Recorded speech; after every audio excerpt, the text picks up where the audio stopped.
I'd be glad to volunteer down there on that new welcome center in the depot. You'll be awesome on To that. volunteer, I said, I don't want a job. The problem is that you don't know what volunteer is. For you, it's a job. It's something to get me out of the house.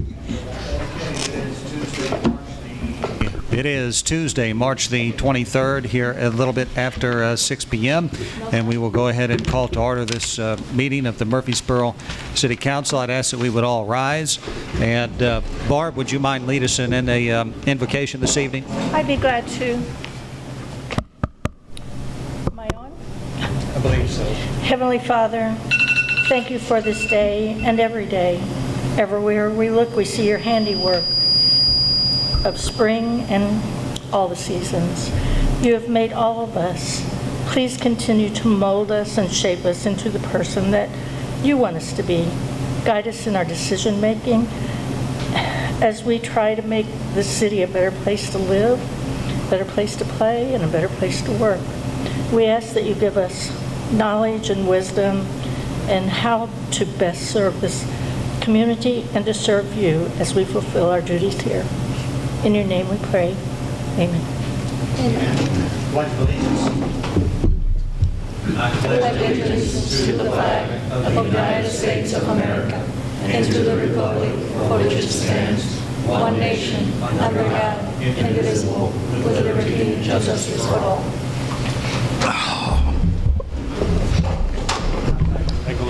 How are you? Did you have your phone? Clerk Hunzaker, would you please call the roll? Alderman Hughes. Here. Alderman Curry-Witzman. Alderman Brown. Here. Alderman Pearson. Here. Alderman Lacombe. Here. Alderman Urbis. Here. Alderman Bratton. Here. Alderman Bastian. Here. Alderman Campos. Here. Alderman Pittman. Here. Mayor Stevens. Here. All right, at this time, I have a special recognition that I would like to make sure that we take care of.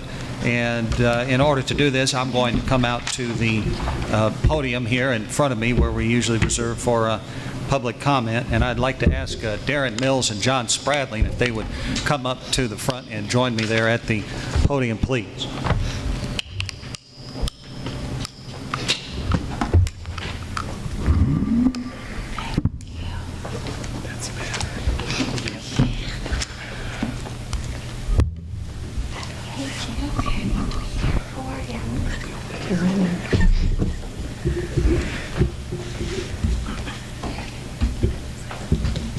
Mic check 1 2. Switches on the bottom. Mic check 1 2. 1 2 1 2. 3 4. So on February the 15th, that was the day when we had such incredible snow come down. I don't remember how much it was, but it was a lot. Of course, most all of our public works employees were out plowing snow.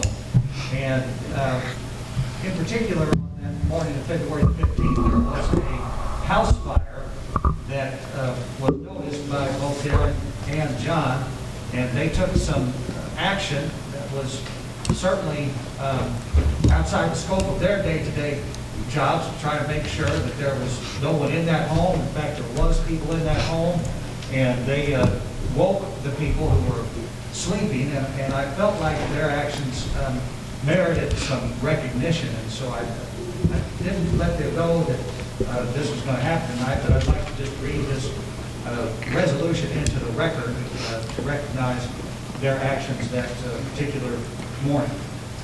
Whereas the City of Murphysboro wishes to recognize those who make a positive difference for our community, and whereas on February the 15th, 2021, at approximately 6:50 a.m., a structure fire was reported at 715 West Industrial Park Road, and whereas Darren Mills and John Spradlin were plowing snow on the morning of February the 15th, 2021, and were the first to observe the smoke billowing from the home, and whereas Darren Mills and John Spradlin raised the alarm to the residents inside the home, who at the time of the fire were still asleep in bed, and whereas their actions helped to assure that no loss of life or limb occurred, therefore be it resolved that the City of Murphysboro recognize and extend sincerest thanks to Darren Mills and John Spradlin for their commendable and courageous actions.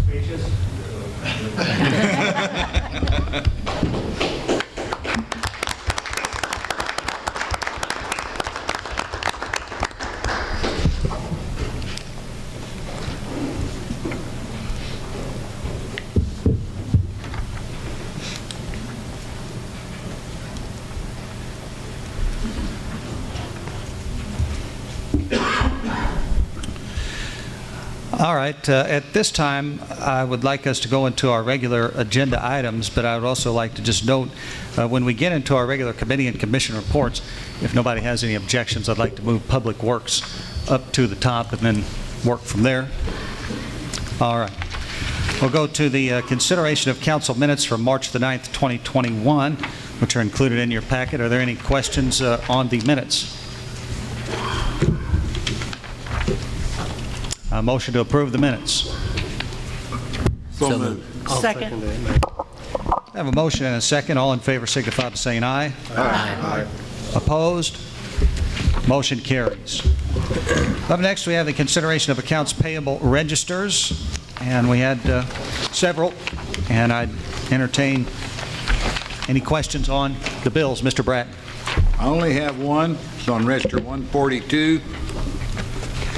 On the 7th page, Summit Environmental Services Incorporated. For what building was that in?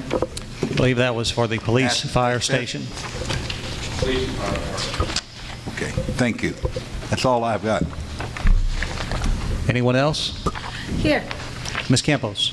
Yeah, this is list 139, and it's just one question for all. It's one on 3 items. It's the $25,000 on the downstate grant. Then the other $25,000 payment, It's and then the 13 for, it's just one question for all the payments on that page. are you just asking where that money originates? Yeah, and what is the It's a purpose of small it? business grant. It's- The SB is small business, Gloria, It's, and we've already been reimbursed for it. We have to pay it up front. Okay, that's all. Thank you. Other questions?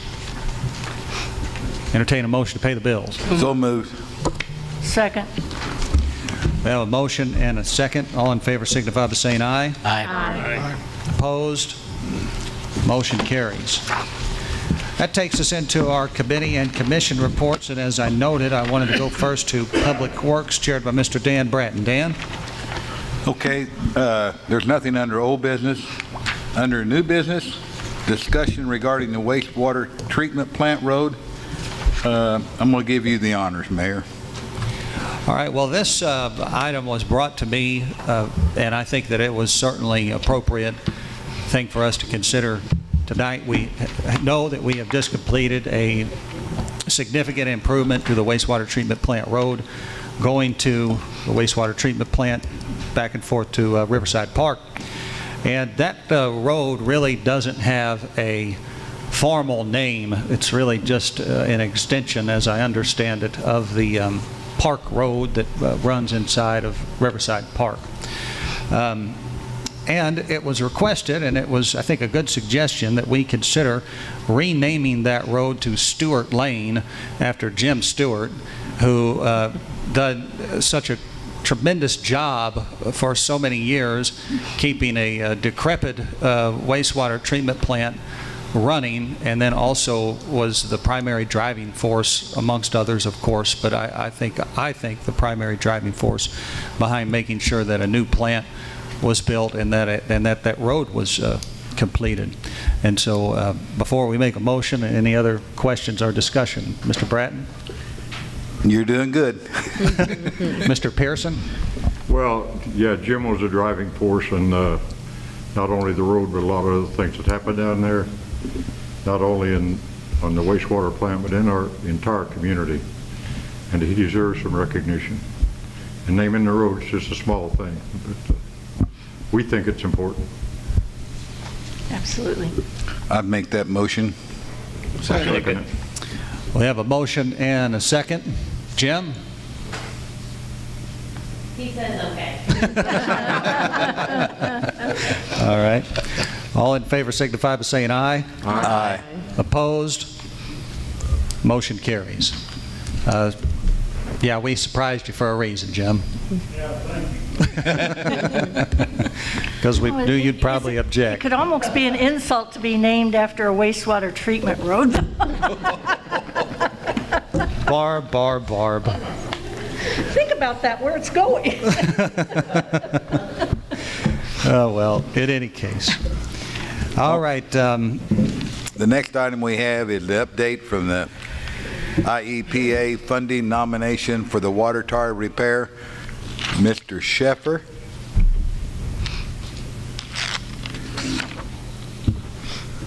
Please.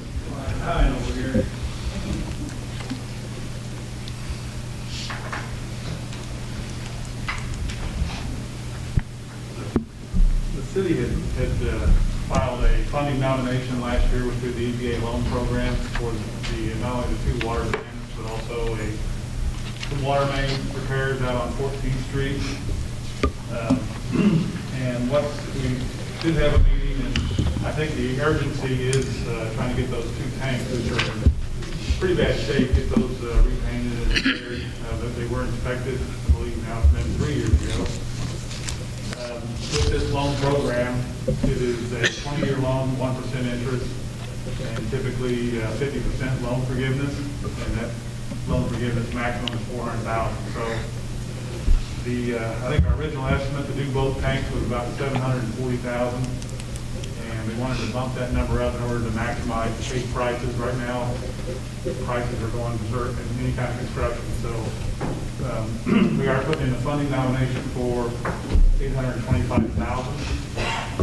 I don't think it's going to cost that much, but in case something happens, at least we can maximize that $400,000, basically a grant loan forgiveness. So 2 things here. I mean, putting this funding nomination in really doesn't cost any money, but we do need some authorization to proceed with the project plan. Environmental report has to be done on this. And I think probably the earliest we'll see money on this would be January, February of next year. Yes, I think the issue has been that we've had a couple of leaks at the 17th Street water tower, I think in the last 6 to 8 months, and so the urgency is becoming more and more clear. And I don't know if Scott Evans wants to speak to this at all in terms of our ability to fund this project. I think we're looking at somewhere between $300,000 and $350,000 if we get the expected loan forgiveness. Scott? Yeah, I think we had calculated that to be somewhere around $20,000 to $30,000 a year range. It's fairly spread out. At that low rate, it's not a very large payment. So I think we all felt that the alternative, wait until it falls or something and having to build a new one would be a whole lot greater cost. So Yeah, probably the height on the one out at the boot camp and the size of the one on 17th Street. You're probably looking at rebuilding those somewhere in the neighborhood of probably $900 to $1 million each. Now, you said something that the loan forgiveness is considered. I thought when we met that at this time the loan forgiveness was essentially guaranteed. Well, it is. I mean, you go through the process, and you actually are going to have to, once you get the project report approved, at that time, if they have money, and because this is later in the game, we'll have to wait until the money, return money comes back in January, or you possibly could have to wait until July of next year. But once you get that far, you do know that you have how much loan forgiveness you've got coming.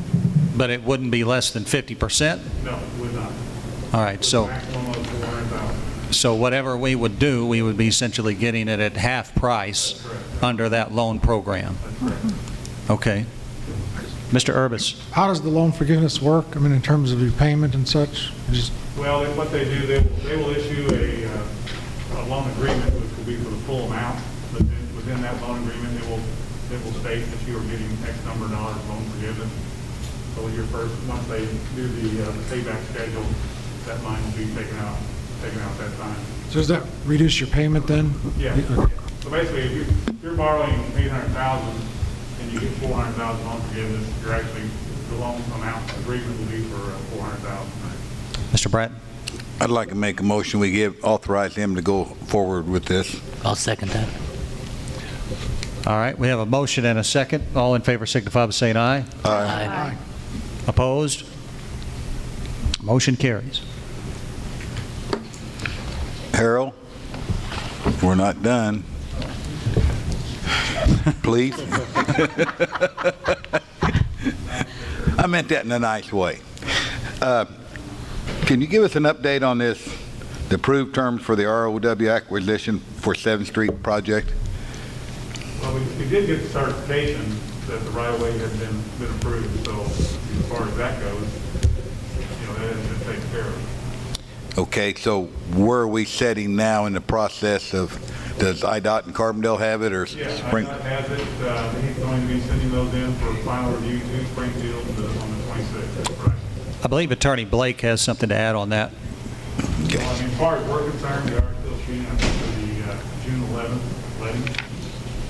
Still on schedule. Okay, thank you.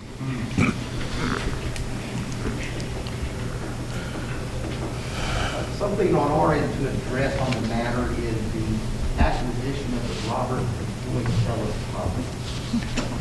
I don't mind if you take your mask off. You're distanced enough. I think it'll help us hear you. Basically, one of the conditions of approval, there were two conditions on approval other than the payment of the dollar amount that Mr. Ellis insisted upon. One was that he signed the necessary forms to allow Scott Evans to inquire with the IRS about any taxes that may be out there. If I step back to the chair, what we found is there were some notices of tax liens that had been filed. We questioned if they were enforceable or not. So two things we required to address that in approval of that acquisition. One, they signed the form necessary for Scott Evans to make the inquiry with the IRS to confirm, if he could, to the extent he was able to, that his taxes were owed for the years in question, which are 1999, 2000, and 2001. The second requirement we had was that they signed what we were referring to as a recapture agreement. In the event that the IRS was able to come back and they did have a valid tax lien and the city was ever required to pay out any monies, then they would be agreeing to reimburse the city for those amounts up to the amount that the city paid for the property. In finalizing that acquisition, the Ellises refused to, they did do what was required as far as signing what was needed for Scott Evans to do his inquiries. His inquiries, and Scott, if he feels he needs to, he can follow up, but from the IRS agent that he was able to speak with, they showed no taxes owed for those years in question. We questioned from the beginning whether or not they were valid liens. With a federal tax lien, they are good from a period of 10 years and 30 days from the date that tax is assessed. These taxes would have expired on or these liens would have expired on their own as effective against this real estate back in 2012. What happened is in 2015, there was a renewal filed. In order to be an effective renewal, that renewal needs to be filed before that lien expires, which did not happen. This renewal was for the same tax years. We made inquiries through Mr. Ellis, was represented by Attorney John Rendleman in dealing with this tax issue.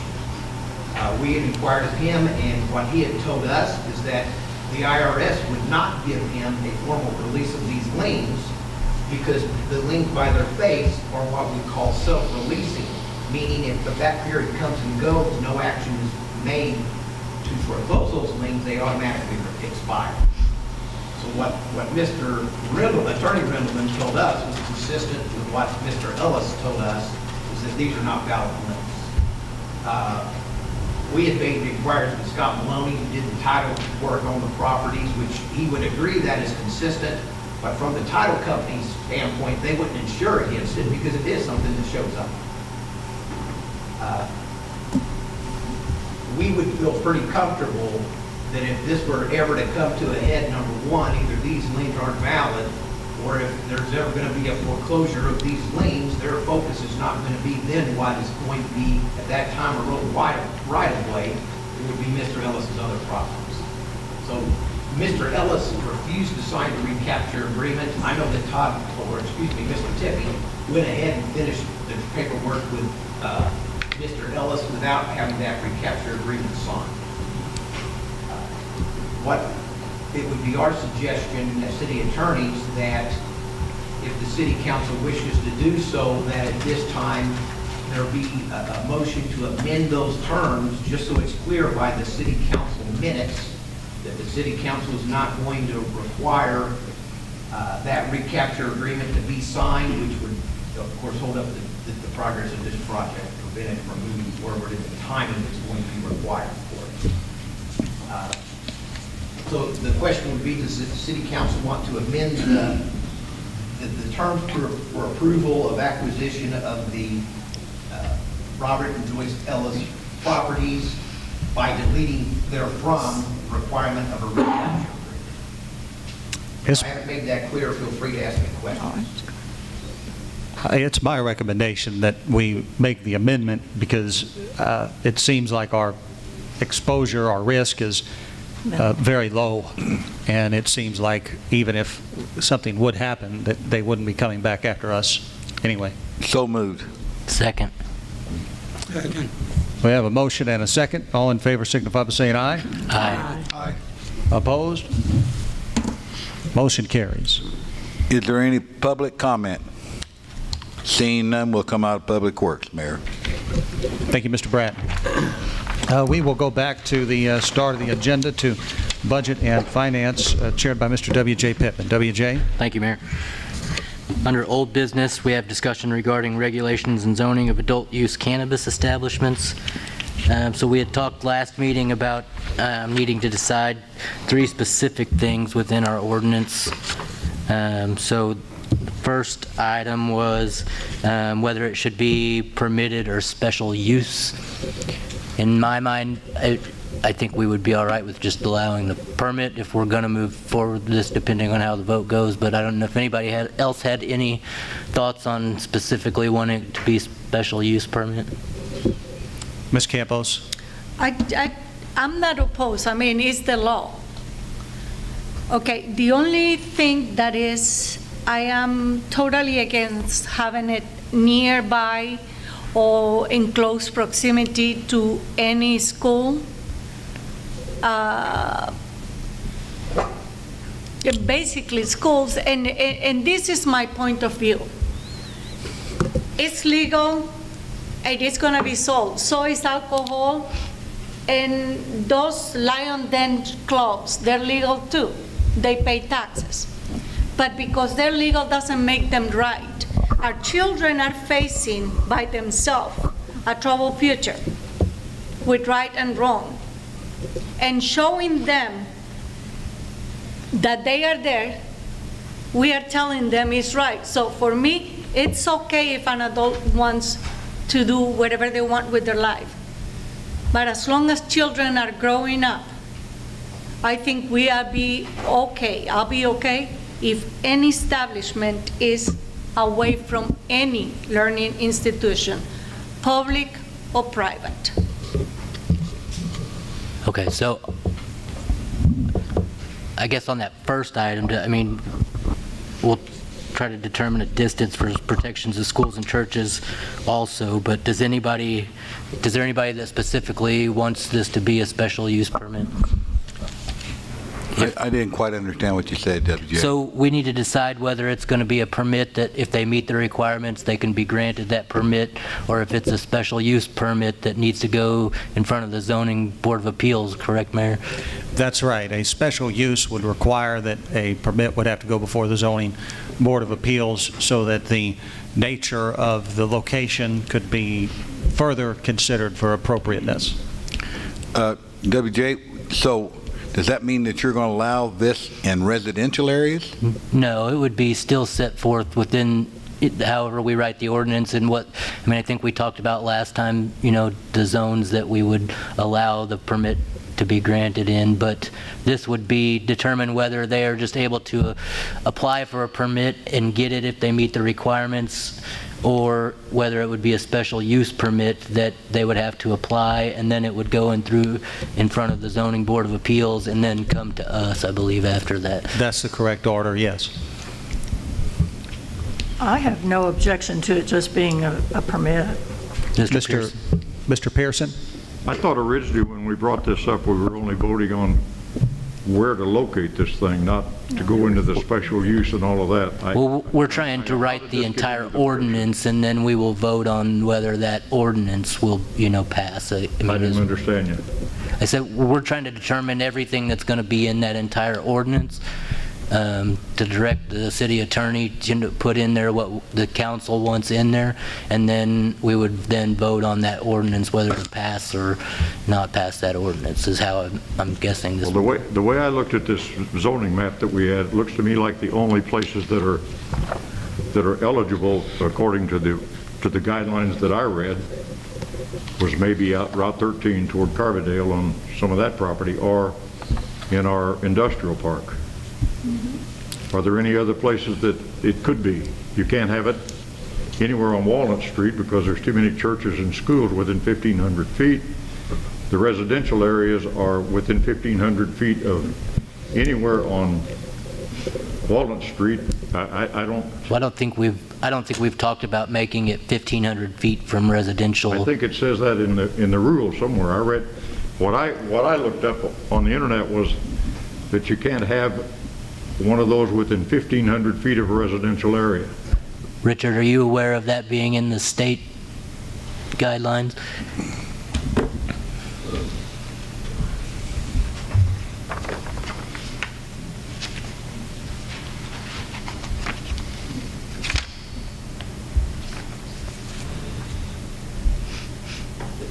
There isn't right now. There was certain with compassionate use of marijuana, or cannabis, which we refer to as medical marijuana. They used to have specific distances for the cultivation centers, which were pulled out. Right now, the only specific, by the statute, the only specific distance in there is dispensaries cannot be within 1,500 feet of one another. The state statutes don't provide now a distance between churches and schools. So you could put it across the street from a school. This council could determine if there are one. Sure. Right now there isn't, so there could be one. So I think that's one of... If it's not something that is going to be addressed through zoning. So I think everybody on the council, whether they're for or against us allowing them or not, if we're going to have an ordinance to vote on, it should include a distance that these places can be from schools. Yes. I'm in agreement with that, and I'm probably, the biggest proponent of allowing them. So I think that's one of the things we need to determine is in the ordinance that we're going to vote on, what distance we want to allow them to be from schools. If, that would have to be in our ordinance to keep that from being able to go right across the street because the state doesn't have anything in their guidelines. The alcohol is 100 feet from a church, school, or synagogue, I believe. 150. Maybe 200. I mean, I think... Pretty sure it's 100 feet. In my mind, a guideline that we could use, I don't know if it was a state or government or that decades ago set up the drug-free zones, and I think it was, 1,000 feet from schools, there was a higher fine or higher, if you were a certain distance. I mean, I believe that was 1,000 feet. It may have been 1,500, but I mean, I think if if you did 1,000 feet or 1,500 from any public or private school, I would be okay with that being in there, and I think that, unless somebody else has a different idea on that. Yeah, I think 1,000 feet's certainly reasonable. I think that a special use permit really is the best way to go about it, because that provides just an additional level of evaluation as to whether or not it's appropriate or not, because the 1,000 feet maybe in one place is more appropriate than it is in another. I don't know exactly how I could describe a scenario where that would be the case, but it does provide an additional level. I saw several hands up, I thought. Danny? Not to churches. I know that I've probably offended some people on this issue. No, he said. But just for the record, I'm still against it, and if I'm still on this council, when it comes time to vote, what's legal is legal, but what's moral is moral. And if the marijuana's in the house, you can never convince me that a 15-year-old or a 13-year-old isn't going to sneak around and find it, just like they have the bottle of whiskey or rum of an alcohol or beer. And I just think it's wrong. No more money, and it's got to be about the money. And I don't think there's that much money in it. So that's all I've got to say, but I think you're going down a terrible path on this. Mr. Urbis? Well, to respond to Dan and some of the others, the problem with voting no is then you're not restricting where it goes. I mean, that's the reality. Right. I mean, because what we're essentially trying to do now is structure an ordinance that we can vote on. Right. And then if it doesn't pass, at that point, we're back to square one where we have no guidelines set, where we then have to decide whether to vote to prohibit it again. So, I mean, I think, as far as tonight's discussion, we could, for efficiency of time, figure out an ordinance, structure to an ordinance to kind of direct Richard to give us something to vote on at, possibly the next meeting, and then go from there. It's going to, I have no doubt that I know Will isn't going to be happy about possibly having to make that vote again, but, it's going to be close on whether any ordinance we write passes, but I mean, we at least need to get something in front of us that we can vote on so we can move forward from there. Ms. Campos? Yeah, thank you, Mayor. Sorry, I'm Barb, I'll get to you. Over here, that there is 1,000 feet, the drug-free zone from school buses, public housing complexes, public parks, churches, and nursing homes. Where are That you is in reading that? Illinois. Where are you reading that from? Online? Yeah, Okay. Google, yeah, in Illinois. So I don't know if we would like to base our ordinance on the drug-free zone. And I know that it, Well, anybody, of course, could make a motion if you feel that it's appropriate. I'm the only one here that can't.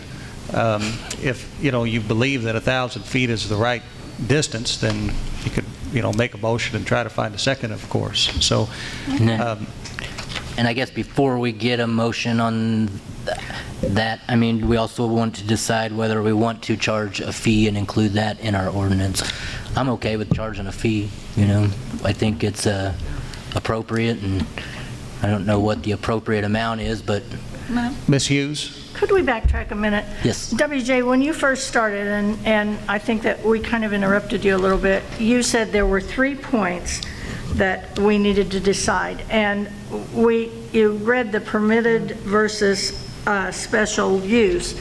And then we got off on some side notes here. So could you please go over the 3 different things that we need to decide on, and then let's make a decision on what kind of motions we want. Okay, so the first thing is whether it should be permitted or a special use permit. Yes. And I hadn't thought about, what Will had mentioned about, I hadn't either, but I think if we make it a special use permit, which it's not like, we're going to have to be talking about these at every council meeting, and the Zoning Board of Appeals is going to be having to talk about it at every one of their meetings. We'll get one, we may get a couple initially, maybe not. So I think that's okay to make that a special use permit, and it gives us a little more oversight and see where, people are wanting to open that, and we can decide on an individual case. So I'm not against making it a special use permit. Is there anybody that is? I can take it either way. The notes I have from January the 26th says it would be highway, business, or industrial, and not in downtown. That was the original. Right, I think it was the highway and then the business zoning excluding Walnut Street from I think it was 4th Street 4th, I to think. 22nd Street, I think is what we talked about. I'll interrupt for Yep, just a second. go ahead, Richard, yes? We did prepare a draft of that limited amount that was discussed then. Right. And this would be only to the dispensing establishments. We left open whether or not it would be permitted or special in this draft. It would be allowed in the industrial district, B2 highway business district, B1 community business, except the area along Walnut Street and 1 block north of and 1 block south of Walnut Street from 9th Street to 22nd Right, Street. so that would be, That's what was came out of that. Okay. So at this time, I guess if we're going to make a motion, and I would like to, maybe not, maybe somebody else has, but if we can decide on all three things, and then we can make one motion to put that in there All unless three there... things before we make any Yeah. kind of You have a question over here. I have a question, and Yes, and I Mike. agree with what's being said. I think, I am in favor of it. I think it should be a special use permit, and I'm okay with the 1,000 feet of the schools, but when he indicated 1 block south of Walnut, 1 block north, we have the courthouse, and the sheriff's office is actually 2 blocks behind there.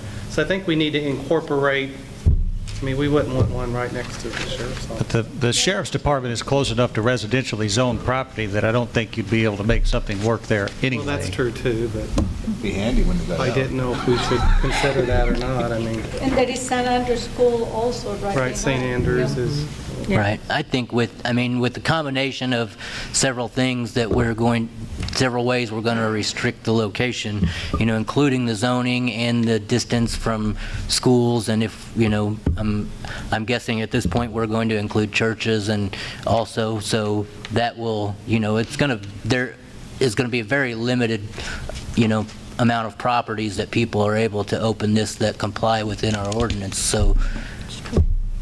And Dan will probably start a church out there, east of town. Church on every block. No, I was thinking it'd be awful handy to have right there next to the jail, so when they got out, they wouldn't have to go so far to get it. What is the normal? Well, I do have one question. How many are you going to allow in the city? Well, the state guidelines say they can't be any more than 1,500 feet from each other. So No.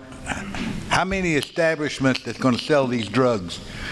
How many can there be in Murphysboro? Is that something anybody's thought of? Well, I know Fairview Heights, for instance, limited the issuance of permits, if you want to call it, or licenses to 1. So municipalities have the ability to limit the number that they wish to issue.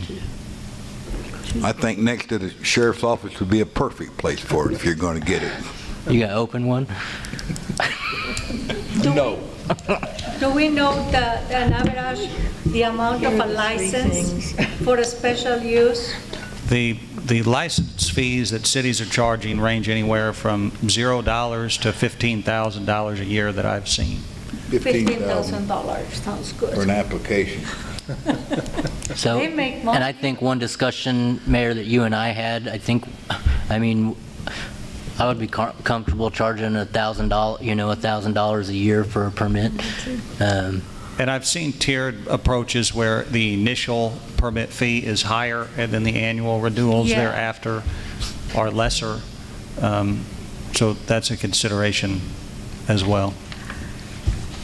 WJ, could we go back to the 3 things? We're still not Yeah, off. I know, we're all over the place. So the first thing is a special use permit. We've discussed that. The next is whether we want to put protections in, and I'm guessing that's for distances from churches or schools. So we've kind of discussed that in several different capacities, but, is everybody comfortable with putting in there 1,000 feet from schools or churches? Yep, I am. Do we want to make it different for schools than churches, I wouldn't. In my mind, we could. We've got, our alcohol ordinance says it can't be within 100 feet from a church, is that correct? Yes. We have way more churches in town than we have schools, and the churches are spread out all over town. A lot of them are in residential zones anyway, so it wouldn't affect them. But I want to get something in there that, everybody is, I don't want to sway anybody that is on the fence about it because we made it 100 feet instead of 1,000 feet or 500 feet from churches. So I'd like to hear does everybody want to put it 1,000 or not from churches? Whatever it is, it needs to be consistent. I think it ought to be the same. For consistency, why don't we do them all the same? Both churches and, I'm fine Well, with they're not the 1,000 same feet. places, But there's still, yes, but there are still children involved in church organizations. So, I can't see a real reason to make it less for a church than for a school, truthfully. But that's my own personal opinion, not anything with, Our from a legal operations are standpoint. different too.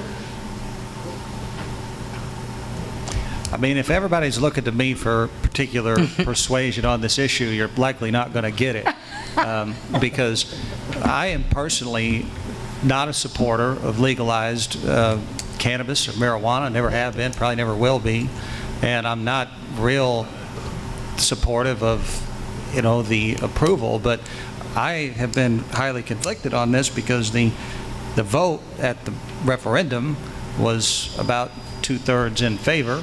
And I know that some people question whether or not that question was clear and whether or not everybody understood it or whatever, but, it's, at this point, I can't really try to read people's minds, and I just have to look at it for what it was in terms of the outcome of the ballot question.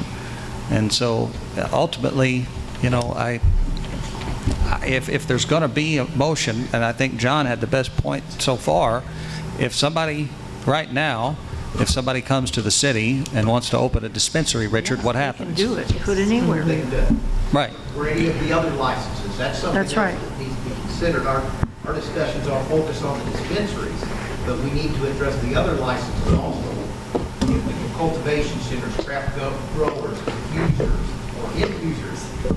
It's both. Processors, transporters, if they're going to be allowed in certain areas or not. If they're not, we need to say they're prohibited. If they're allowed, we need to say where, because if we don't say Business those Santa. separate licenses can't be in a certain area, then they can go in those areas. Yeah, I mean, if I was making the motion, it would be to prohibit all those other particular operators. Don't we have 120 or 180 days that from back when that they couldn't do anything? What we did is, right now there's a prohibition that will end by city ordinance, May 12th. I mean, that could be extended by further city ordinance, but right now the current city ordinance on the prohibition goes until May 12th.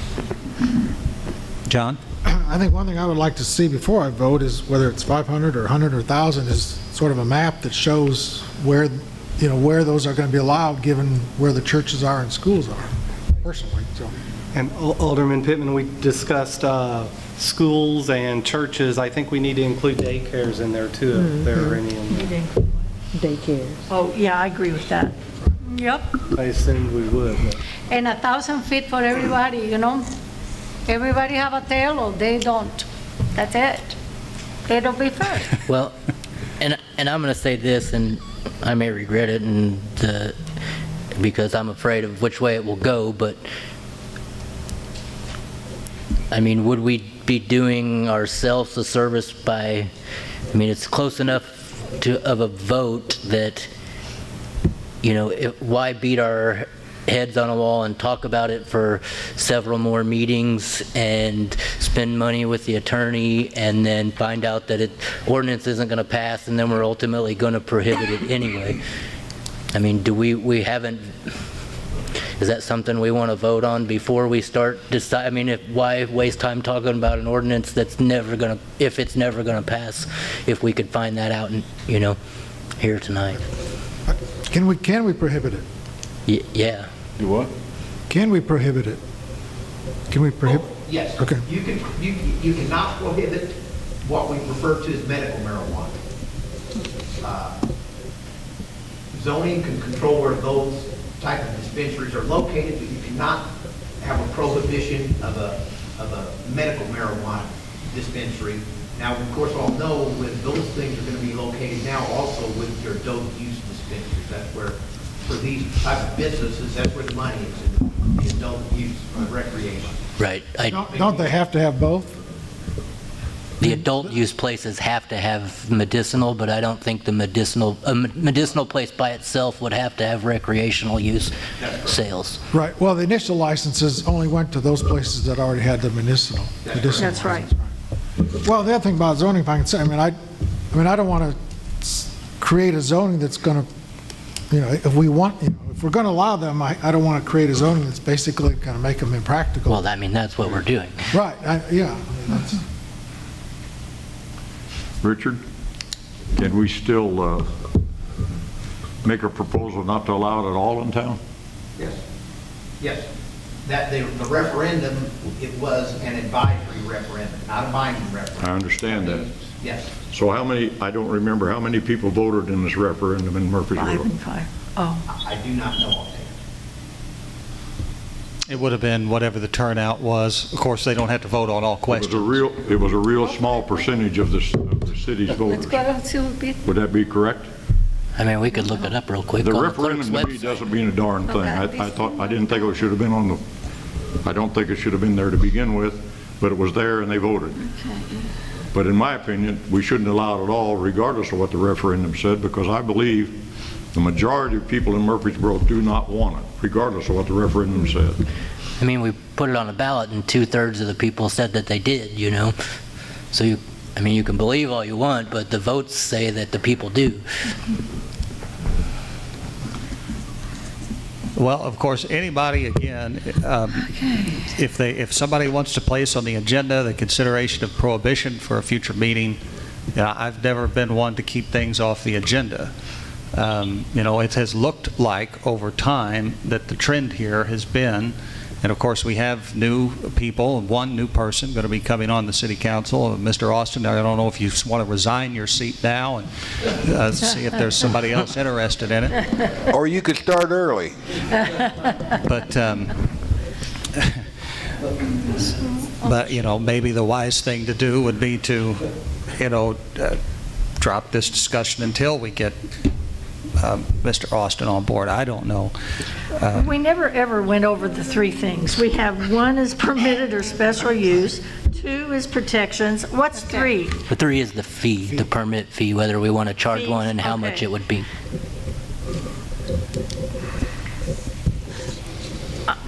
I would make a motion that we look into Richard, do you have a proposed ordinance without distances? The proposed ordinance that we began was circulated. Yes. Just set were Yeah. very basically what Okay. the different licenses were. Okay, all right. What they are by state statute. Okay. It sets forth- Dispensaries versus growers versus, yeah, Correct. okay. And there was discussion at that meeting on the fee, which we said in it to be for adult use cannabis dispensing organizations, $1,500. All other adult use cannabis business establishes $250. Just address the 2 things, where the dispensaries could be and Okay. then those fee amounts. Okay. And with that very limited information, we put together Of small, a 2-page, yeah, okay. what we had at that point.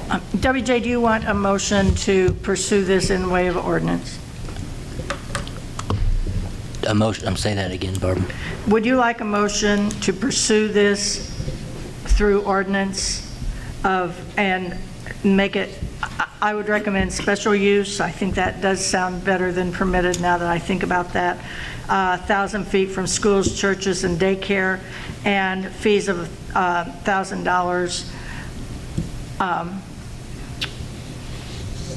yearly. Annual renewal? And prohibit all other operations. And what about And I would signing fee? prohibit all other operations, yes.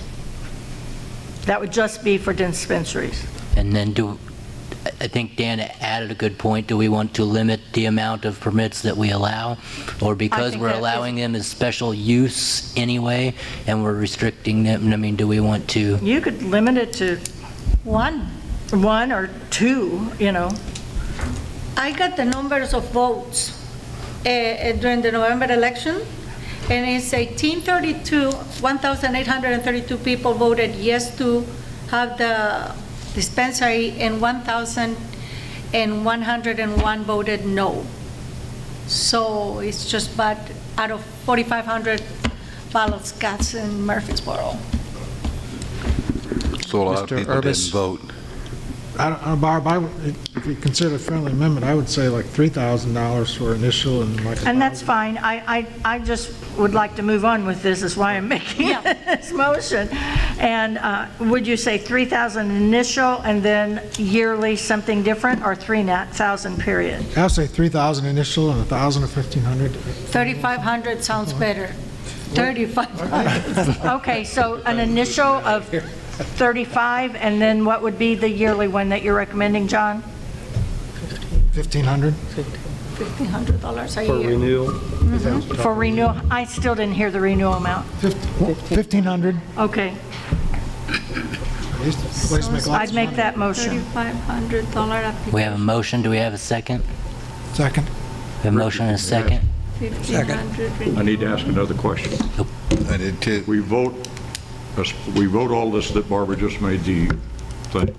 Can we still vote to prohibit the use of it later? Yes. Yes. Yeah, you can make- Procedurally, Absolutely. What would happen is that if the And- motion is approved, we will put together a draft ordinance to come back before this council. If this council then wants it to move forward, it will have to go to the zoning board of appeals, because we're making amendments to zoning. It has to go through a hearing before the zoning board of appeals, then come back to this board for final approval. And I want to make I believe what he asked was, can we make a motion to prohibit the use of it later? We can't make a motion to prohibit the use of it. We can only prohibit the sale or the... Prohibit the sale of it, that's what I'm... Right. I'm not prohibiting use. Right. Anybody, I realize that's impossible, but we can prohibit the sale with another motion. yes. Okay. If you don't like the ordinance, then you can vote against the ordinance and it won't. I'll vote against the ordinance. Yeah, I know That's not a that. See, but problem. that's what he's saying. So we have a motion and a second. Do we want to do a roll call vote on this? I think you would. Right. I can yell pretty loud if you want the volume. Okay. Alderman Hughes? Yes. Yes. Alderman Curry-Witzman? I'm going to vote yes, but I'm not in agreement. But I know we have to protect ourselves at some point. Alderman Brown? Yes. Alderman Pearson? No. Alderman McComb? Yes. Alderman Urbis? Yes. Alderman Bratton? No. Alderman Bastian? Yes. Alderman Campos? Yes. Alderman Pittman? Yes. Motion passes. Thank you, Richard. So we Thank you, can Richard. do this And then vote no. Okay, so that's the only item under old business. Thank goodness. Under new business, we have presentation of financial reports by Scott Evans. Scott?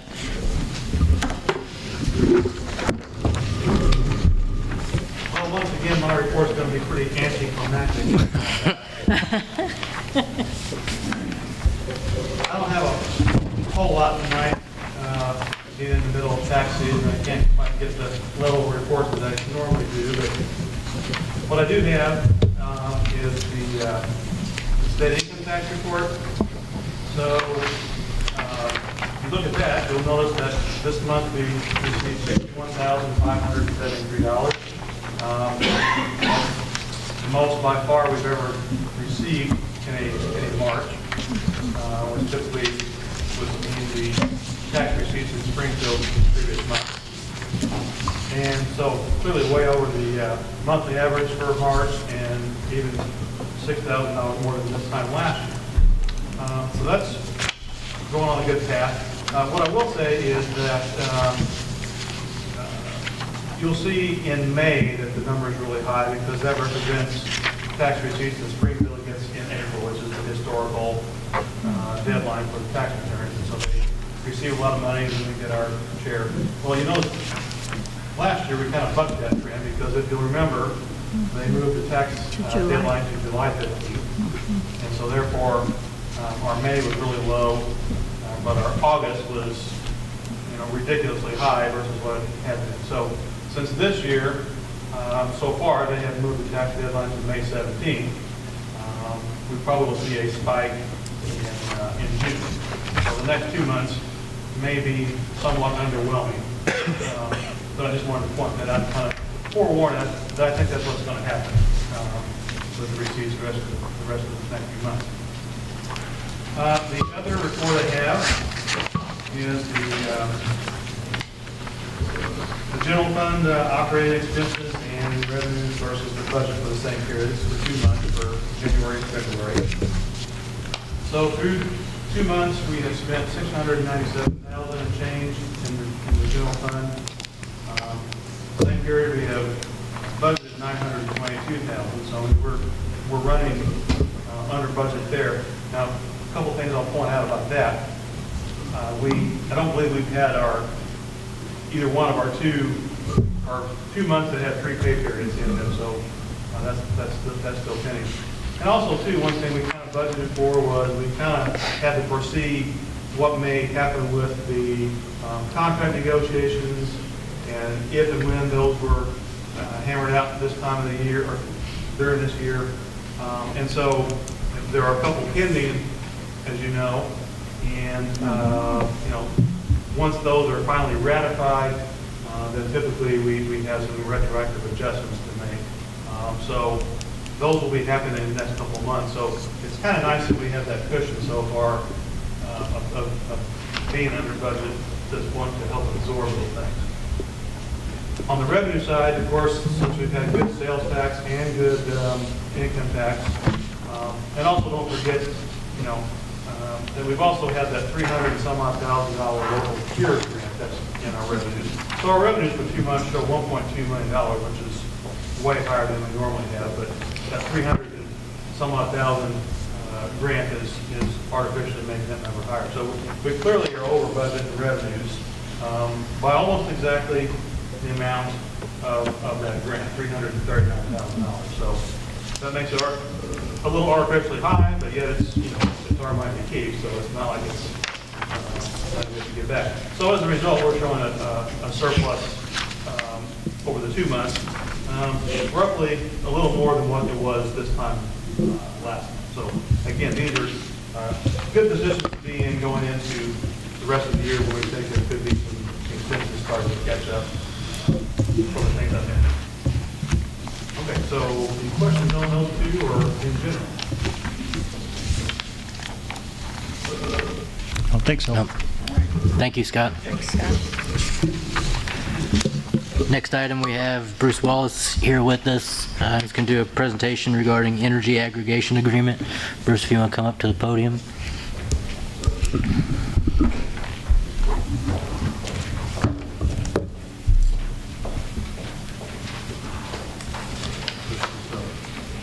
Thanks, Alderman Pittman.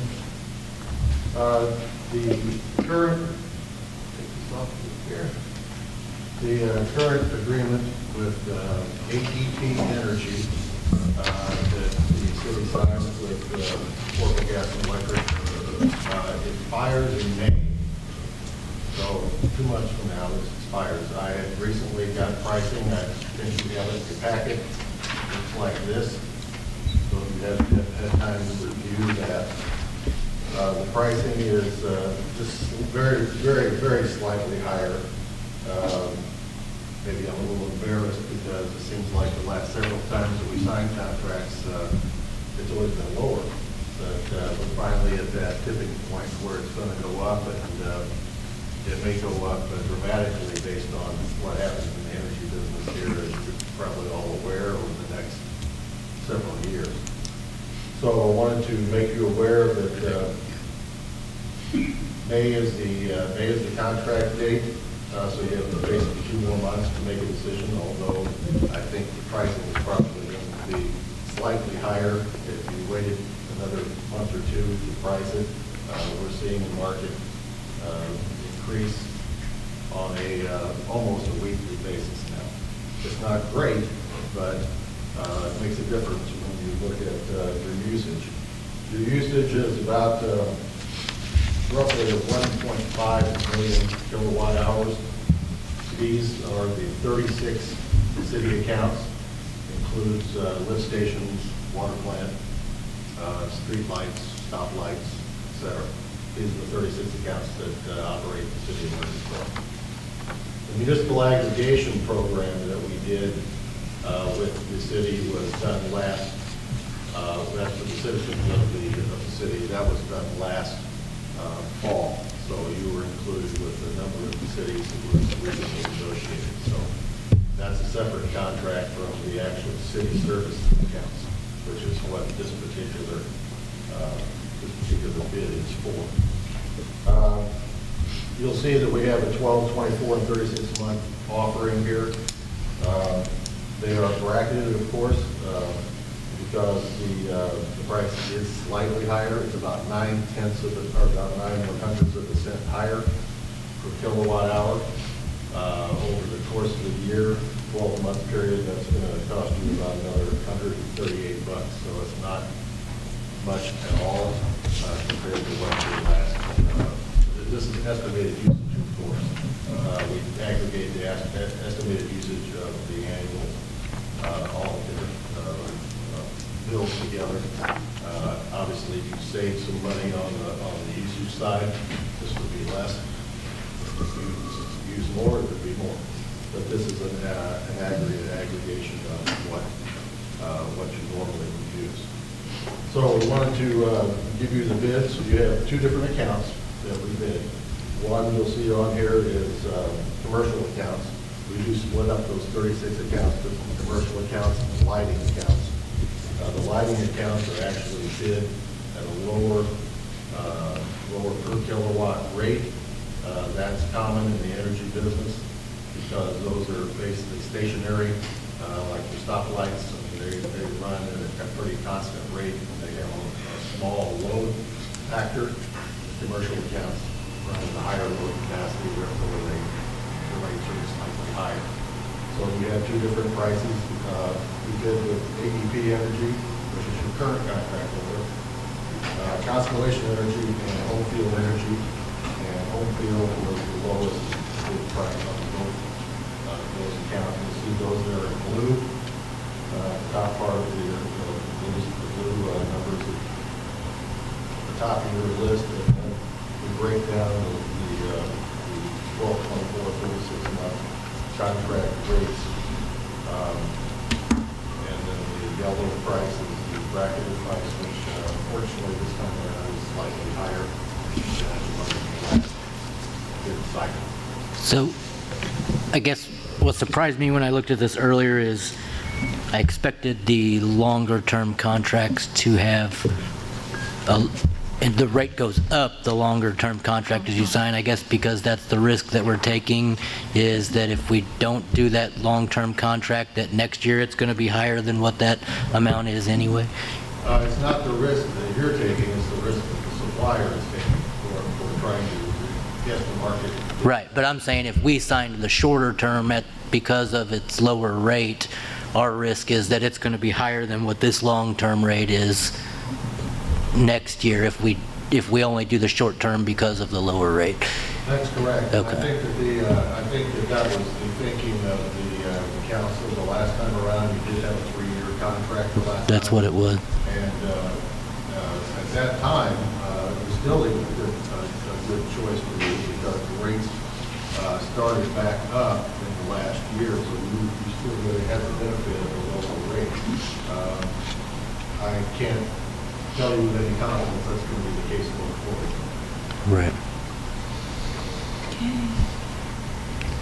Right. So what do you recommend? Oh, I'm sorry, John? So you're thinking the rates are going to be going higher? Yeah. Right? Right, yeah. That's Just for some reference point, right now, Ameren is the default supplier for everyone unless they make a decision to go with a brokered supplier as we are. They are about 5.12 cents per kilowatt hour currently. They are going to initiate their summer rates in June. They will be 5.55 cents per kilowatt hour. They're going to go up a half a cent in about 3 months. And that would be the default rate that people would pay if they didn't have a supplier contract. So we're looking at, over time, yes, we're looking at something that to maybe grab onto now. I mean, it's really whatever, you know, the pleasure of the council is, but if you're looking for me for guidance, I would say strongly consider longer term. Is there a motion? I would make a motion that we do the 36 month with home field. Second. So we have a motion and a second. All in favor? Aye. Opposed? Motion carries. Thank you, Bruce. Thank you. If I have contracts, and I will give those to Okay, that would be great. Thank you. Is there any public comment under budget and finance? Hearing none, we can come out of budget and finance. Thank you, WJ. That takes us to Building and Grounds, chaired by Mr. Gary McComb. Gary? Thank you, Mayor. There's no old business. Under new business, we got the opening of the consideration of the cemetery contract. I think 2 bids we ended up with, Senator. Yes, sir, that is correct.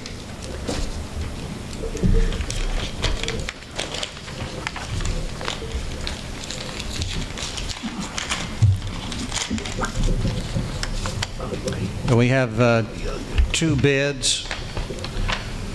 One of the bids is from David Mason, and the bid this time around was such that the bid was not per mowing. We reworked the bid so that it's just an annual cemetery maintenance, a flat amount to mow both cemeteries over the course of a I'm trying to remember here the actual contract bid period. Sandra, help me out. 12 months. 12 months. Okay, I just want to make sure it wasn't something shorter than that. So the bid from David Mason is $37,800. We also have a bid here from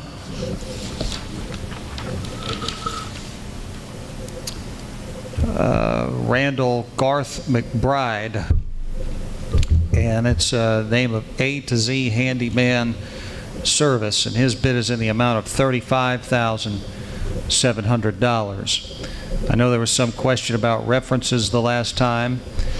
He shows here his references being Murphysboro Lawn and Garden, Caskey's Tree Service, and Swafford and Sons.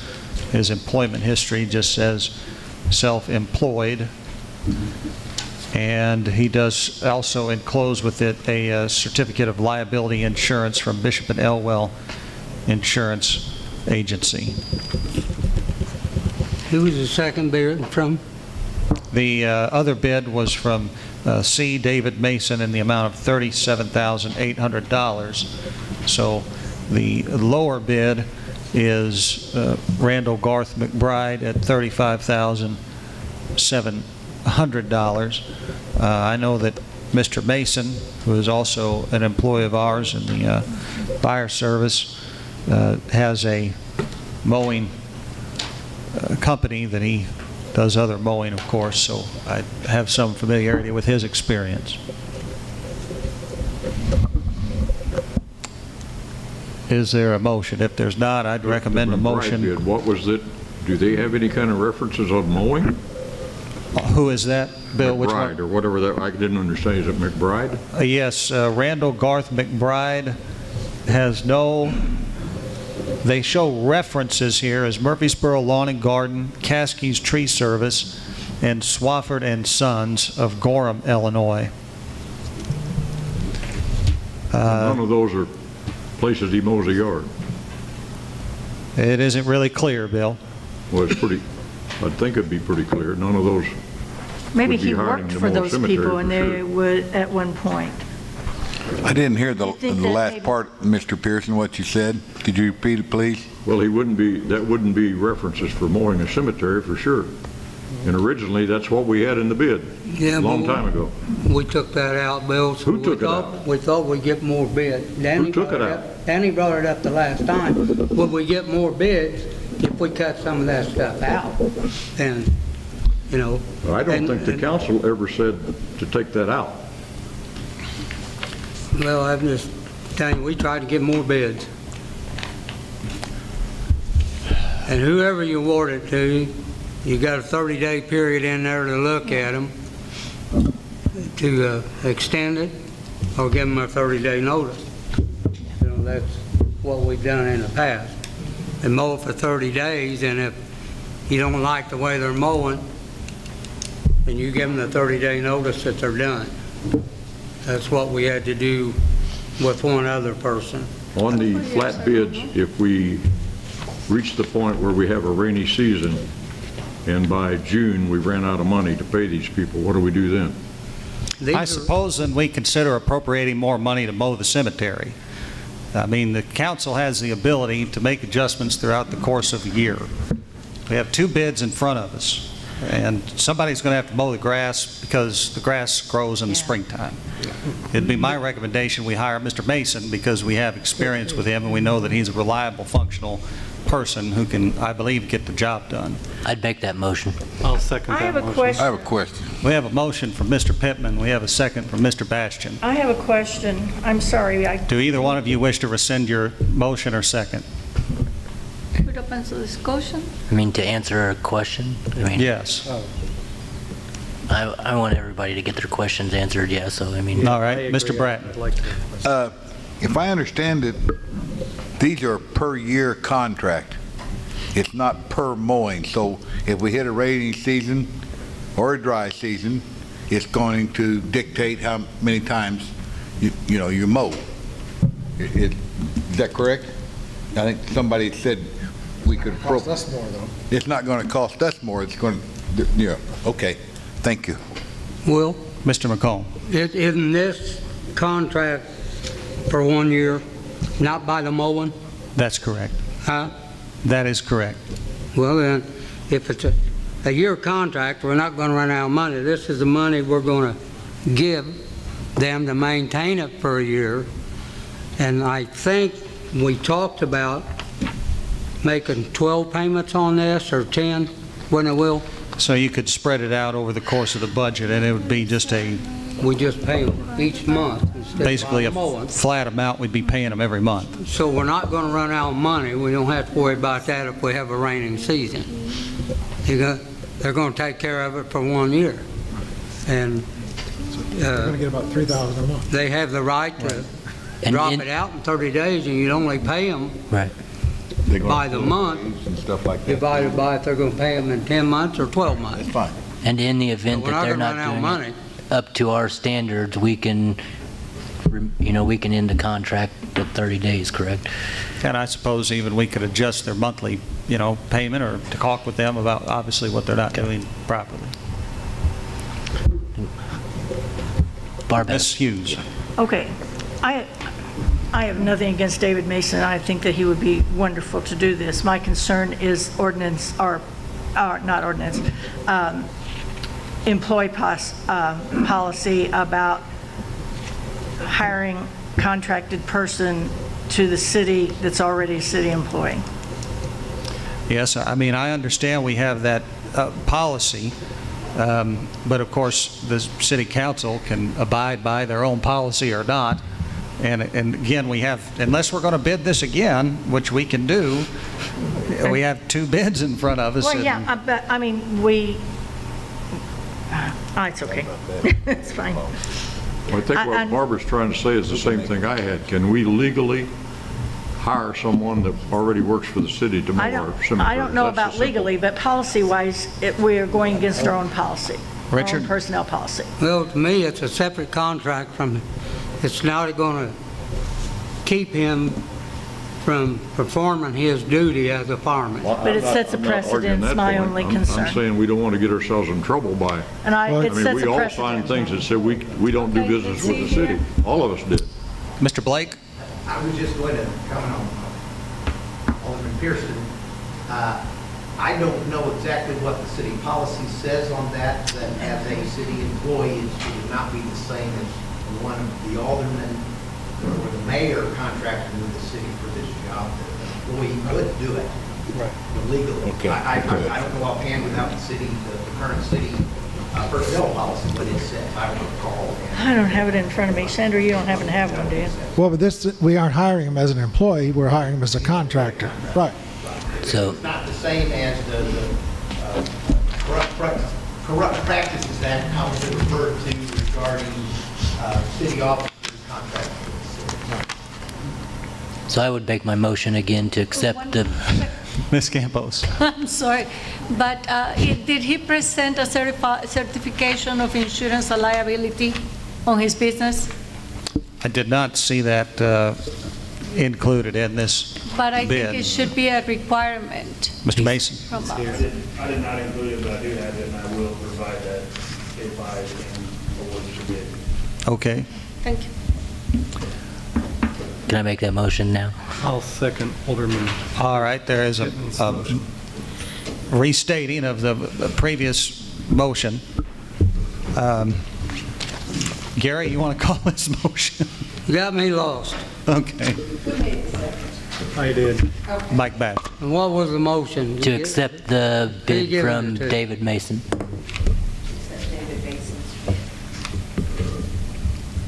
Okay, all in favor? Aye. Aye. Against? Nay. What are we voting? State the motion again. To give the contract to Mr. Mason. Okay. Probably need a roll call vote. Motion was, I didn't make it. So, Yeah. Well, I heard some yays and nays, and I really didn't know how many there was of each, so I thought we maybe ought to do a roll call vote. that's fine. Okay.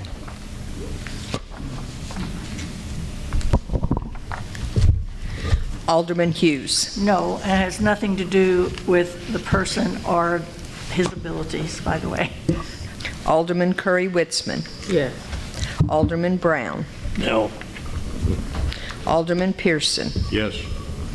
Alderman McComb. Yes. Alderman Urbis. Yes. Alderman Bratton. Yes. Alderman Bastian. Yes. Alderman Campos. Yes. Alderman Pittman. Yes. Motion passes.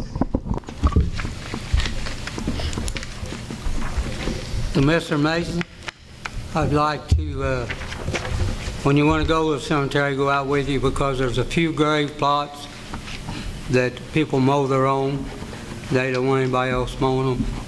So I'll show that to you, where we got the dirt stockpile at both cemeteries and stuff like that, anytime you want to go out. Thank you. Is there any public comment on building and ground? Hearing none, Mayor, we can move out building and ground. Thank you, Mr. McComb. Community Relations, chaired by Mr. John Urbis. John? Thank you, Mayor. We have no old business and we have no new business. Thankfully, I guess. Do we have any public comment?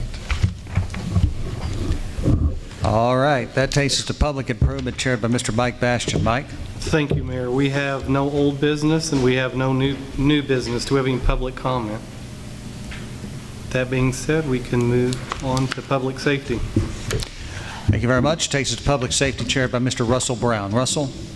The old business, discussion regarding allowing chickens. I wasn't here last time. What happened? Say again, Russell. I did. I was. He's saying no.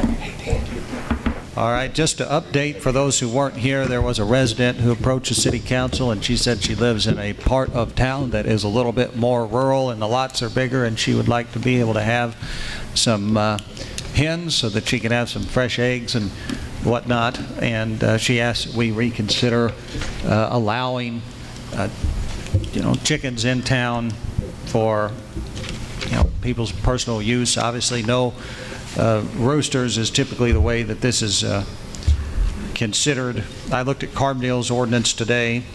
They only issue a total of 20 permits for, basically what they do is they issue permits for coops, and their cost is $25 a year and $10 annually, and there's some other particulars in here.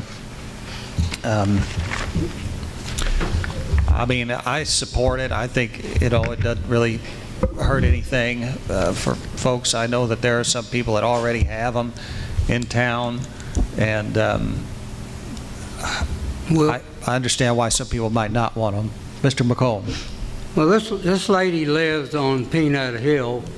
It's a dead-end road, and I think if the neighbors don't have a problem with it up there, which I think her parents are on one side, there's only after you get around the curve on that hill about 4 houses on her side and 1 on the other. And I can see certain areas, Cochran Drive out there, people on the north side of the road got chickens and we don't allow them on the south side, and there's only 3 houses on the south side. Well, only, 3 houses. And I own the end of the road, the 8.5 acres. There's places I think we should allow them. If there's some place in town where both the neighbors on each side sign off on it, and maybe somebody lives behind them, and them having a few chickens and no roosters, I don't see where it's a big problem. I mean, I'd rather have chickens next door to me than the cats I got running my neighborhood right now. It's At least Mr. the Pratt. chickens are going to be in the pen, the cats are going to the bathroom on the side of my house. The chickens will be well maintained better than some of our dogs and cats are. I don't think you're going to see a chicken run around the neighborhood. That's just my opinion. Okay. I think we're opening up Pandora's box here. You let one person in the city limits, why won't you let the other person in the city limits? I make a motion, we deny it, her request. No. The people like them as a pet. I have some information if anybody wants it on diseases that are, and we'll use histoplasmosis as a... All right, well, is there anyone wishes to second Mr. Bratton's motion? I'll second Alderman Bratton's motion. Okay. All right, so we have a motion and a second to prohibit. Which we already do, correct? Which we already do. Okay. Mr. Urbis? Well, I think I voted no the last time, and I was kind of,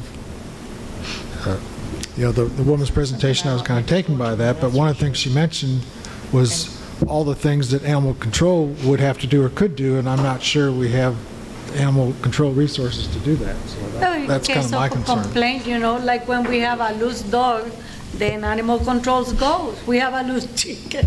Animal control will go. But really, there are people who live out of town, but they're in the city limit and they want to have their chickens. Do you want them next door to you? Huh? Do you want them next door to you?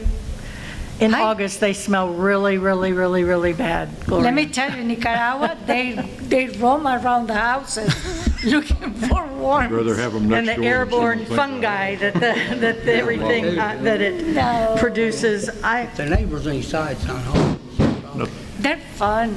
All right. Does anyone else have comment on the... Well, can't we draft an ordinance if the neighbors on each side don't mind them, and if it's if you got neighbors behind you, if they sign off on it, then we could let them have them? Yeah. I mean, the only thing I would say about that is, what do you do in the situation where the neighbors are all renting? Do you... They don't. Do they have to go to the homeowner, the actual property owner, and get signatures? Or I think we should decide whether we allow them or not. If we're going to do it, Carbondale's ordinance is pretty strict on what they allow and, how they allow it.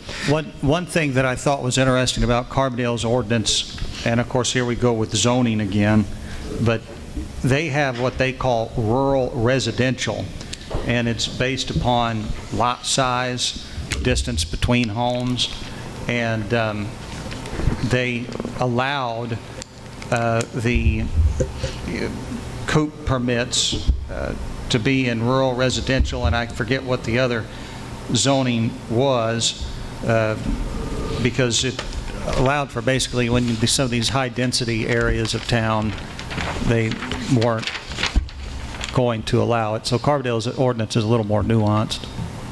We could make those restrictions without doing, by zoning. You could say if your residence is more than 75 feet away from any other residence and your lot size is a certain, meets a certain requirement. Like this lady. And the other lady, no. Really is... And it's less constricted. They live out of town, but they're within the city limits. And you said Carbondale only allows 20 permits? 20. We can And they can allow only have 5 or 6. five or Five- six. five and hens, I rural- think. Yeah. I think we got a motion on and a second on the floor we need to vote on before we go into that. Kill it, everybody, please, so we can vote on the order. All right, well, I mean, the motion to prohibit will really just be an expression of support of what's already on the books. I'm happy to vote on that, but we already prohibit it. Yeah. So if there is a motion and a second to reaffirm our current stance. I'm happy to call for that vote. Russell, if you're the chairman of this committee, you want me to call that vote? Yeah, all in favor? Are we voting in favor of keeping our ordinance? Current ordinance. Yes. No. Have a second? All right, well, We have a first and we have a motion. and a I'm going to ask for a roll call vote. To vote yes is to vote to continue our current stance, which is a prohibition. And if we don't vote yes to continue the current stance, then we need to come up with some parameter, some type of ordinance or something to. Will we Correct. do that as well? Or are we can just have another gonna motion. vote no? Well, certainly we could revisit the issue. I think this is just a matter of polling the council to see if 9 against 1, then probably we're not going to bring it back on the agenda. We wouldn't vote tonight on any No, specific. there's no ordinance ready for action tonight anyway. Right. Yeah. Right. But how the rural All right, thingy so will go? there is a motion and a second to reaffirm what we currently have on the books, and I'd ask for a roll call vote.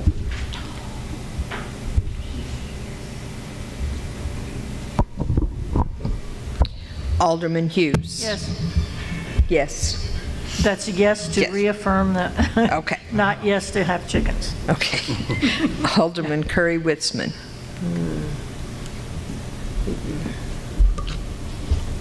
Yes. Alderman Brown. Yes. Alderman Pearson. No, I don't have a problem with chickens in town at all, so. Alderman McComb. No. Alderman Urbis. No. Alderman Bratton. Yes. Alderman Bastian. Yes. Alderman Campos. No. Alderman Pittman. No. So we've got 1, 2, 3, 4, 5. All right. Well, I'm just going to abstain, and the motion will fail, and we'll continue with what we have. And I'll continue to look at some more ordinances, and we can, bring this back. If we could, if we have more significant community support, come before the council and say this is something they want, then I think that we should consider it again. Until such time, I just consider the battle settled. Huh.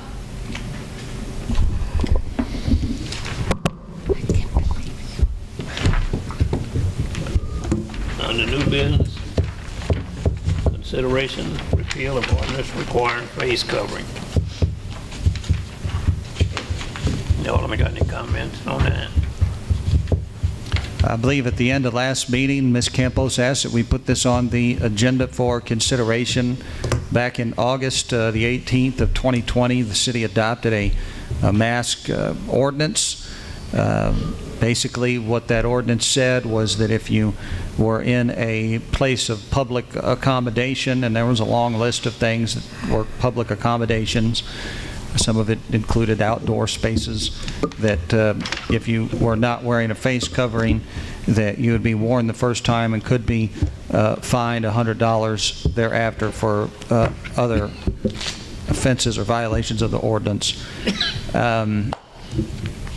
I think that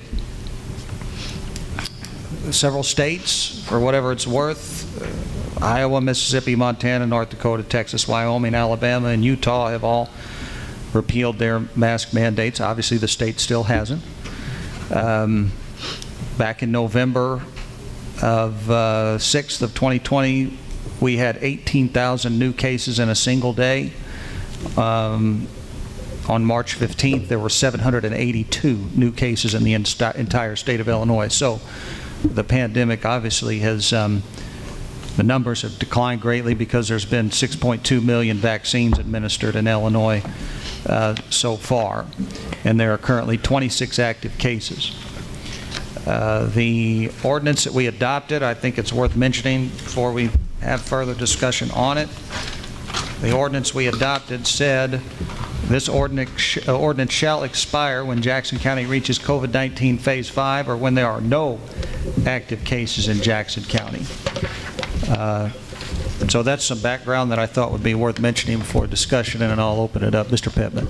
I would just ask Chief Ellermeyer, have we had any calls regarding this ordinance? Early on, we had several by just a majority, 2 or 3 different people. When they were asked to sign a complaint, none of them did. They didn't want to have to go to court and testify against the person. So we did have calls in the beginning. A lot of it referred back and forth to the health department, back to us, back and forth. But the individuals didn't want to get involved and go to court to testify. And of course, the first one would have been a warning by the ordinance. And it got to that 3 or 4 times where we talked to people in stores and told them that, you need to have it on. And but then nothing ever went to the second one where it was closed to write the citation.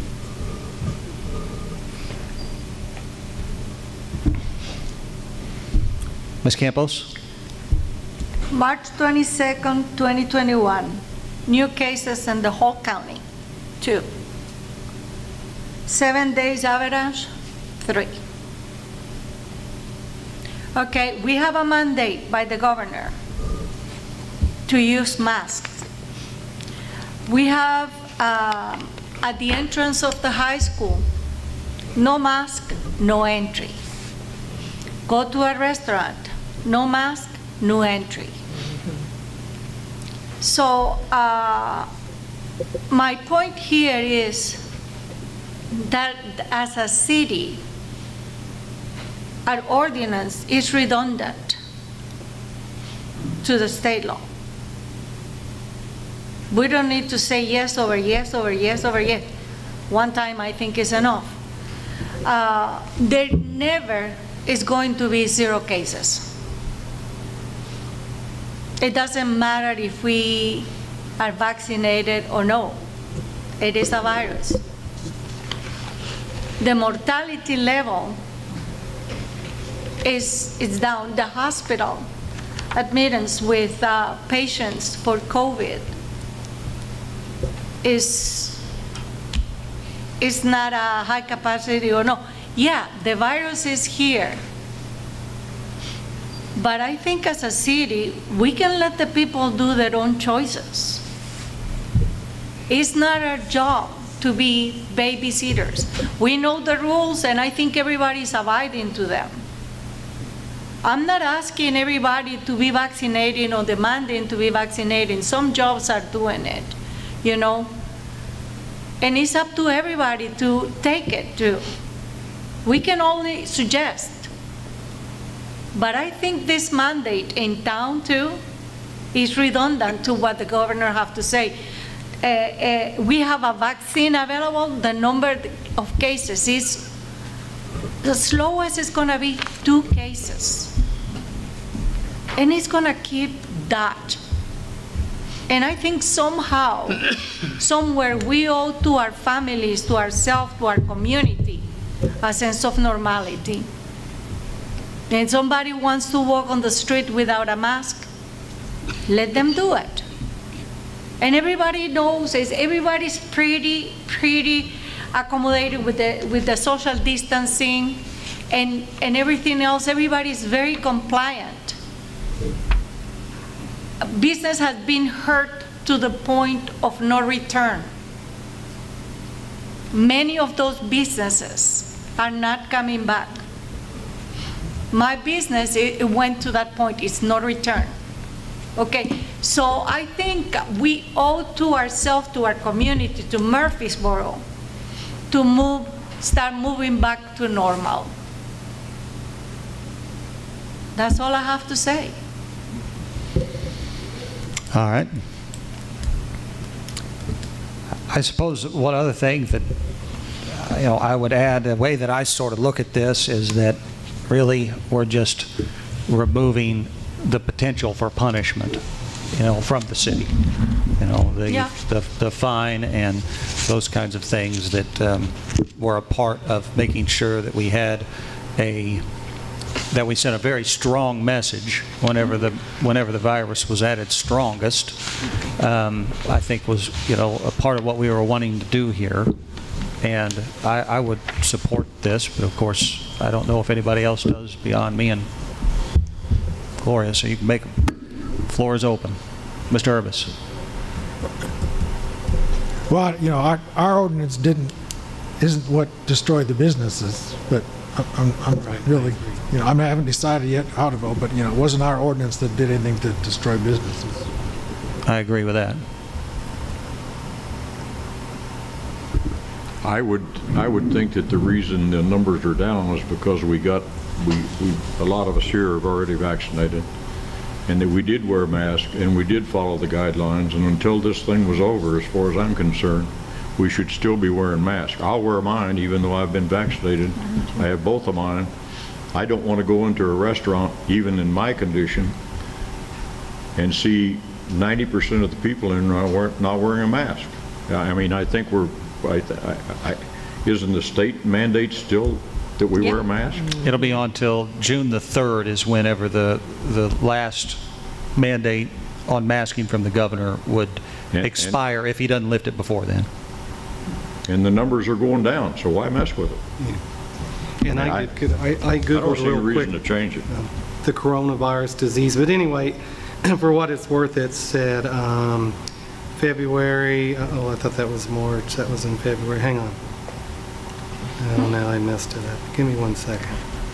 I had a March figure here.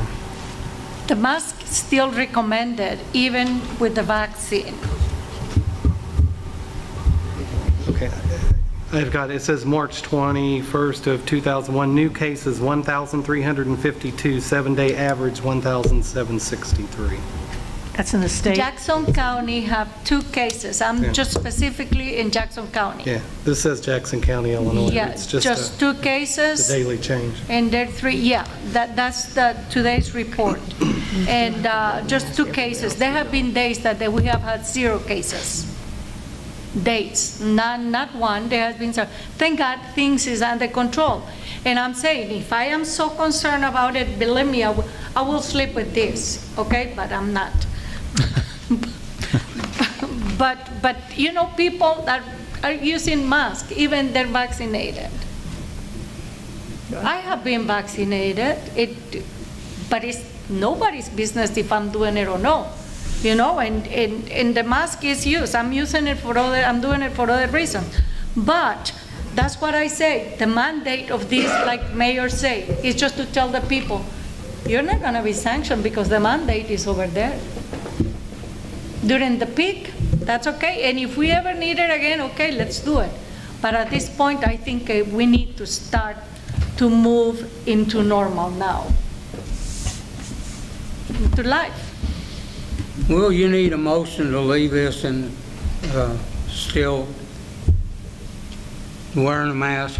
Well, it's much like the motion we made a minute ago.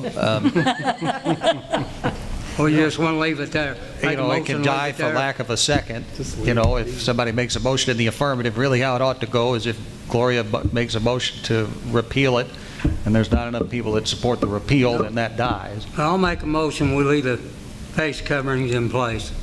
All right. I'll second it.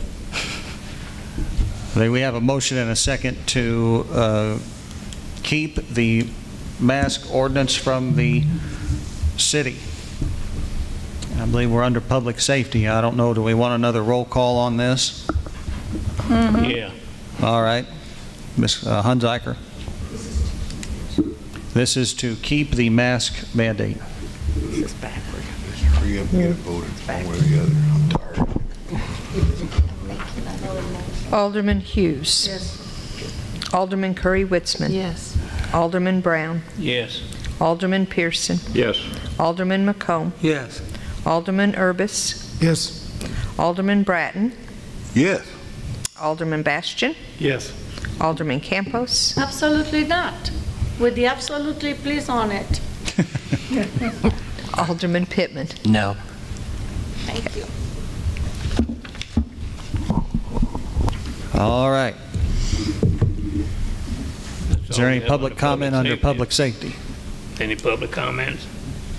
If not, we'll go on to personnel.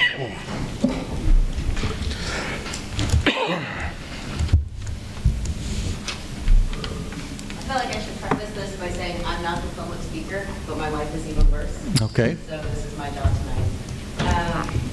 I am here to discuss the old business of chicken coops in town. I've done quite a bit of research. I'm not sure how much time you guys have, so I don't want to waste your time. So let me just kind of address some of the things that you have discussed. In terms of histoplasmosis, which is what you specifically referred to last meeting, that fungal spore is not just located in chicken coops. It's No, it located in isn't. caves. It's in caves, it's bats, but it's very high in chicken. Valley fever because it's so prevalent in the area, not because of chicken coops, because it's in our soil. So that, and it is far less likely with small flocks, and that's what most of these city ordinances have. There is a paper that I could share with you all that they have researched. It's a peer-reviewed study. They researched 150 of the most populous cities in the country. I think 93% of them have this ordinance in place, and large-scale cities. So most populous cities: New York City, Las Vegas, San Francisco, Los Angeles. There are a few recommendations, and the city of Carbondale hits most of them, as far as limiting the flock size, which Carbondale does to 6, composting the manure in sealed containers, which is most of where your issues with sanitation are going to come from, as well as the smell. That's one of those issues as well. Prohibition of slaughter, that's another disease control measure. Required veterinary care to sick birds, which is something that's already required of animals in the city limits, so that should not be an unusual edit. Appropriate disposal of dead birds. Both Burris Disposal and Republic Services take small animals in their trash pickups if they're double bagged, and that's the recommendation here. Registry of poultry owners, obviously that's what you're doing through your permits, but the one that I think Carbondale misses that I think is important here is, especially for the concerns of sanitation, smell, things like that, is education of those people that are getting the permits. So it would be very simple, you know, you have SIU as a great resource. It would be easy to get externs from the Career Development Center or interns from the College of Agriculture to work with you all, to work with the city to set up some kind of online module or, you know, 2-hour, you know, however long is needed, education piece for those people that are applying for those permits. So then you can hold them accountable for those things that you're including in those ordinances for safety reasons. The woman that spoke last week mentioned, you know, having kids being able to participate in 4-H. That's not just promoting their skill in agriculture, that's entrepreneurial skills, technology skills in terms of data collection and presentation of their findings. Most of those projects come with some kind of mentor, so you have a mentorship aspect, which we all know is great for our youth. So I think that this deserves a little bit more research than has been presented. I'm happy to do that if at any time. I'm not an expert by any means, but I've done a little bit of research to be prepared for this. I don't mean to interrupt, but could you, just for the record, state your name? Sorry, Emily Cook. Thank you. And then if you would be so kind as to share with me the information that you have, you can just email it to me if you want. My email is pretty easy to remember. It's mayor@murphysboro.com, and then I can distribute that to the rest of the members of the council for consideration. Absolutely. Absolutely.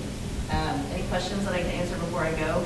I really urge you guys to reconsider this, because even if something that was discussed last session, you know, prohibiting the sale to minimize, you know, people starting small-scale farming in the city limits, you know, prohibiting the sale of excess eggs at farmers markets and to neighbors and things like that. But we do have a food pantry here in town that I know accepts and enjoys having that protein option for the residents and the people that they serve.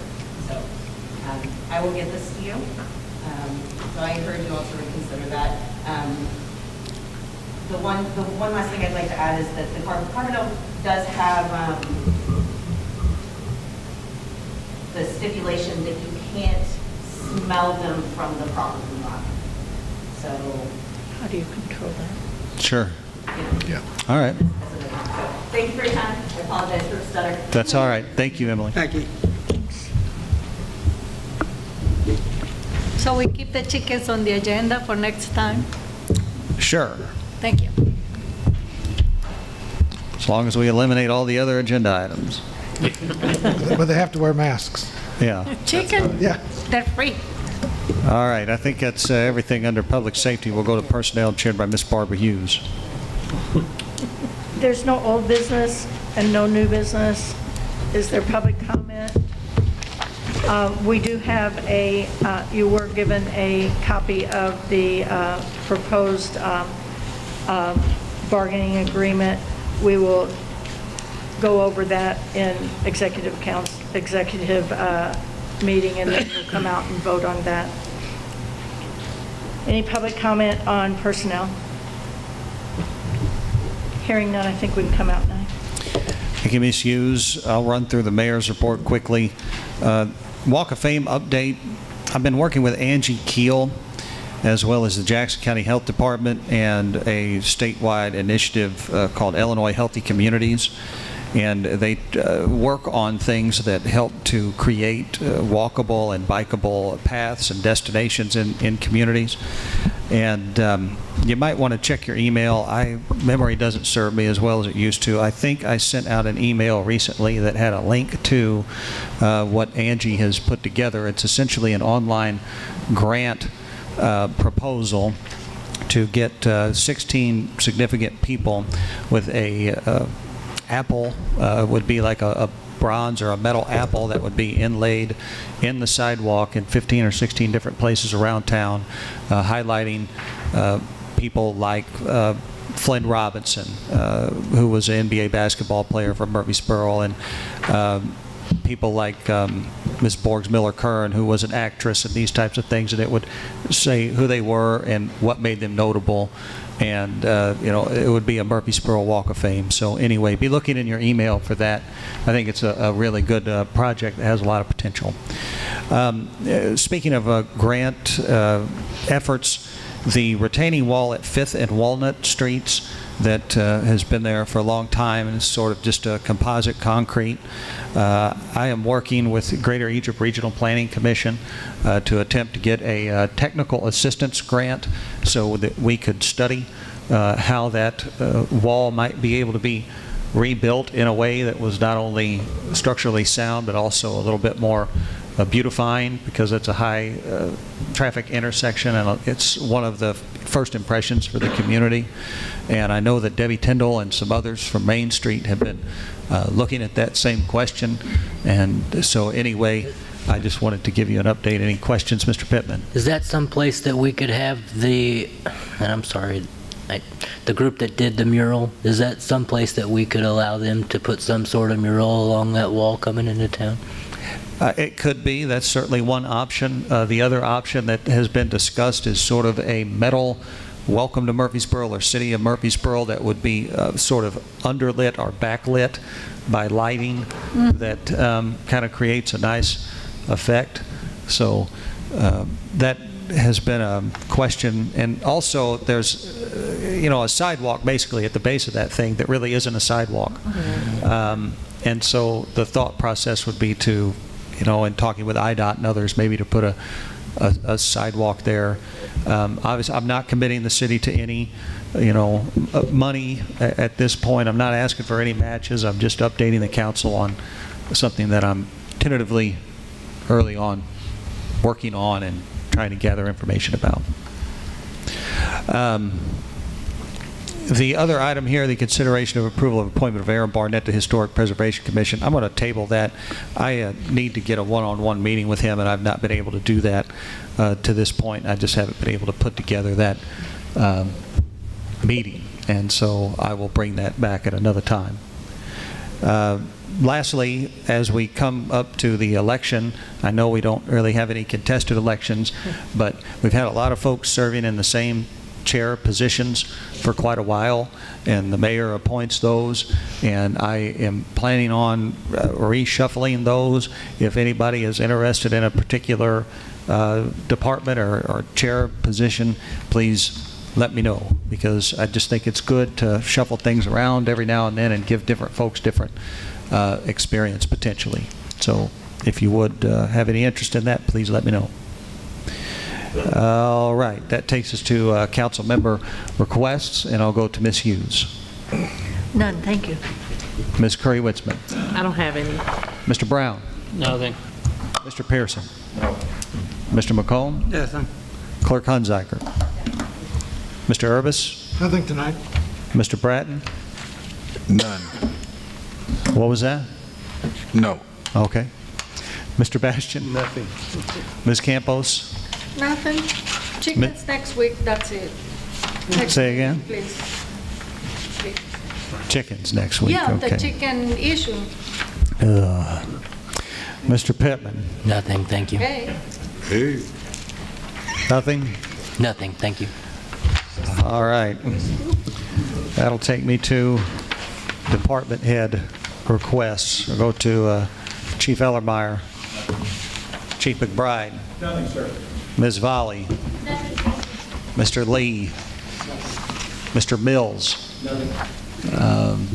Ms. Bryant. Mr. Gladson. Mr. Sheffer. Mr. Evans. Nothing, thank you. Ms. Ripley. Attorney Blake. Did I miss anybody? Brian. Sorry. Okay. We have an executive session, but I'm going to call for a 10-minute recess, and we'll come back and take care of that.